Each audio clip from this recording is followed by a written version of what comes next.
전립선 건강, 이 시간대에 화장실 가면 위험합니다. 안녕하세요. 시청자 여러분의 건강주치의 박태환입니다. 제가 지금껏 진료실에서 만난 수많은 남성 환자들, 특히 50대 이후의 남성들에게서 반복해서 들은 말이 있습니다. 선생님, 새벽만 되면 꼭 화장실이 가고 싶어요. 그런데 물도 많이 안 마셨거든요. 그냥 나이 들면 그런 거 아니에요? 이 질문 혹시 여러분도 해본 적 있지 않으신가요? 오늘은 바로 이 질문에 대해, 그리고 이 시간대에 화장실을 자주 가는 것이 왜 위험할 수 있는지를 말씀드리려고 합니다. 이 영상은 단순한 의학 정보가 아닙니다. 여러분 삶에 실질적인 변화를 줄 수 있는 꼭 필요한 이야기입니다. 끝까지 보신다면 지금의 불편함에서 벗어날 수 있는 실마리를 반드시 얻어가실 겁니다. 그러니 시작하기 전에 이 영상이 도움이 되셨다면 좋아요와 구독, 그리고 궁금한 점은 댓글로 남겨주세요. 앞으로도 여러분의 건강을 지키는 가장 현실적인 조언들로 찾아뵙겠습니다. 제가 몇 달 전 진료실에서 만난 김철수 씨 이야기를 먼저 들려드릴게요. 올해 58세인 김 씨는 대기업에서 오랫동안 근무하던 분입니다. 겉으로 보기엔 활기차고 말쑥한 인상이었지만 진료실에 앉자마자 한숨을 쉬며 이렇게 말했습니다.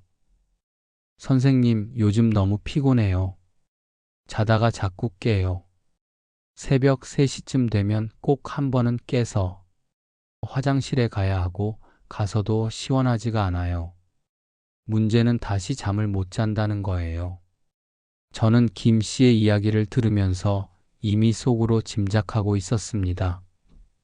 새벽 2시에서 4시 사이에 반복되는 배뇨, 잔뇨감, 수면 방해, 이건 단순한 노화가 아닙니다. 전립선에서 보내는 첫 번째 경고일 가능성이 높습니다.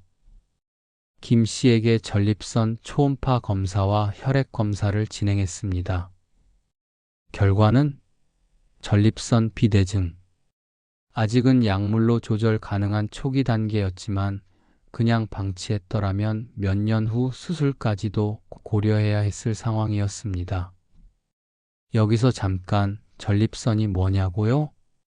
전립선은 남성에게만 있는 기관으로 방광 바로 아래 위치하며 요도를 감싸고 있습니다.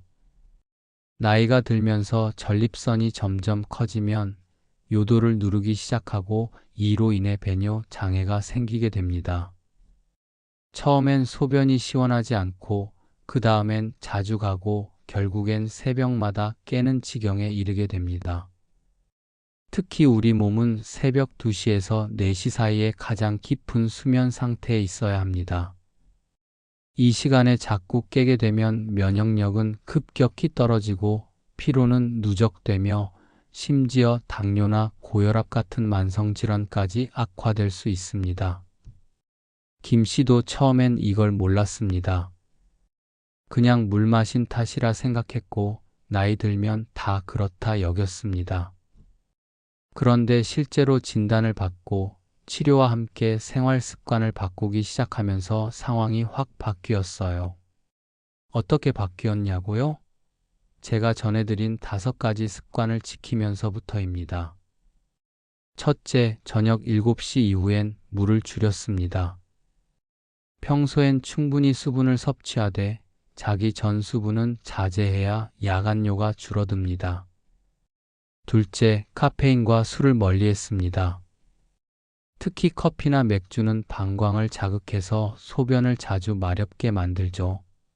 셋째, 매일 30분 걷기 운동을 실천했습니다. 걷기는 전립선 혈액순환을 도와주고 골반 주변 근육을 활성화시켜 전립선 건강에 좋습니다. 넷째, 주 3회 좌욕을 했습니다. 따뜻한 물에 하체를 담그면 혈류가 개선되고 염증이 줄어들며 통증이나 불쾌감도 완화됩니다. 마지막으로 5째, 케겔 운동을 매일 10회씩 실천했습니다. 이건 여성만 하는 운동이 아닙니다. 남성에게도 아주 효과적인 배뇨 조절 운동이죠. 김 씨는 3개월 만에 새벽에 깨는 횟수가 한 번 이하로 줄었고 수면의 질도 크게 개선되었습니다. 그는 말했습니다. 이젠 자다가 깨는 일이 거의 없어요. 하루가 다르게 몸이 가벼워지는 걸 느낍니다. 왜 진작 병원에 안 갔을까 싶어요. 김 씨처럼 많은 분들이 새벽 배뇨를 단순한 노화로 착각하고 방치합니다. 하지만 여러분, 전립선은 조용히 망가지는 장기입니다. 아프지도 않고 특별한 경고도 없이 우리 일상에 스며듭니다. 그래서 더 위험한 거예요. 오늘 이 이야기를 보신 분들께 꼭 전하고 싶은 말이 있습니다. 지금 이 순간 새벽에 자주 깨는 분이 계신다면 물을 자주 마셔서 그런 걸까요? 아닙니다. 그건 전립선이 보내는 적신호일 수 있습니다. 병원에 가는 것이 두렵거나 귀찮으신가요? 그렇다면 생활 습관부터라도 점검해 보세요. 이 영상에서 알려드린 5가지 루틴을 일주일만 실천해 보세요. 분명히 몸이 달라지는 걸 느끼실 겁니다. 전립선 건강은 하루아침에 무너지는 게 아닙니다. 서서히 그러나 확실히 무너집니다. 하지만 우리가 조금만 관심을 가지면 그리고 지금부터라도 관리하면 충분히 지킬 수 있는 장기입니다. 그런데 혹시 이런 생각 해보셨나요? 나만 그런 거 아냐? 주변에도 다들 새벽에 화장실 한 번쯤은 가지 않나? 맞습니다. 통계적으로도 50대 이상 남성의 40% 이상이 야간뇨를 경험한다고 보고돼 있습니다. 60대에 접어들면 그 비율은 60%를 넘어서고 70대에는 무려 70% 이상이 자다가 한 번 이상 화장실에 간다고 응답했습니다. 하지만 문제는 그 이유를 단순한 노화로만 여기고 아무런 조치를 하지 않는다는 데 있습니다. 특히나 이런 변화가 최근 들어 갑자기 나타났다면 더욱 주의하셔야 합니다. 단순한 전립선 비대증이 아닌 전립선염이나 심지어 전립선암의 초기 신호일 수도 있기 때문입니다. 물론 대부분은 양성 비대증이지만 병원에서 기본적인 검사만 받아도 이런 중요한 구분이 가능합니다. 실제로 제 진료실에도 비슷한 증상으로 찾아오신 환자분 중 초기 전립선암을 발견해 조기 치료에 성공한 사례가 여러 번 있었습니다. 그분들의 공통점은 이 정도는 괜찮겠지 하고 미루다가 가족의 권유나 우연히 영상을 보고 병원에 오셨다는 점이죠. 그렇다면 이런 불편함을 겪고 있음에도 병원에 가지 않는 이유는 뭘까요? 첫째, 민망함. 둘째, 수술이 두렵다는 오해. 셋째, 바쁘다는 핑계. 하지만 전립선 문제는 대부분 비수술적인 치료로도 충분히 조절이 가능합니다. 약물 치료, 생활 습관 개선, 주기적인 추적 검사만으로도 삶의 질이 획기적으로 달라질 수 있습니다. 앞서 말씀드린 김철수 씨도 처음에는 병원 문을 두드리는 걸 주저하셨습니다. 하지만 지금은 누구보다 열심히 자신의 건강을 지키는 모범 환자가 되셨습니다. 본인이 느낀 변화가 얼마나 큰지 매번 진료 올 때마다 주변 친구들에게도 형들아, 진짜 병원 한번 가봐라며 전도사가 되셨죠.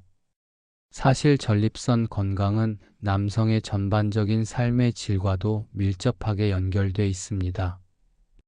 단순히 밤에 자주 깨는 것뿐 아니라 만성 피로, 집중력 저하, 심지어 부부 관계의 변화까지 우리가 간과하기 쉬운 여러 부분에서 영향을 줍니다. 그래서 제가 꼭 강조드리고 싶은 것은 이겁니다.